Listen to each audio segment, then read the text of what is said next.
Как все мы веселы, бываем и угрюмы, но если надо, выбирая, выбор труден, мы выбираем деревянные костюмы.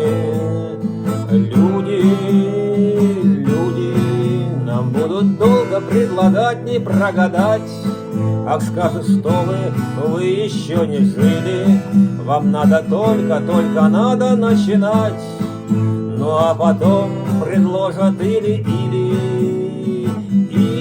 пляжи, вернисажи, или даже пароходы, в них наполненные трюмы, экипажи, скачки, рауты, вояжи, или просто деревянные костюмы. И будут веселы они или угрюмы, и будут в роли злых шутов или добрых судей, но нам предложат деревянные костюмы.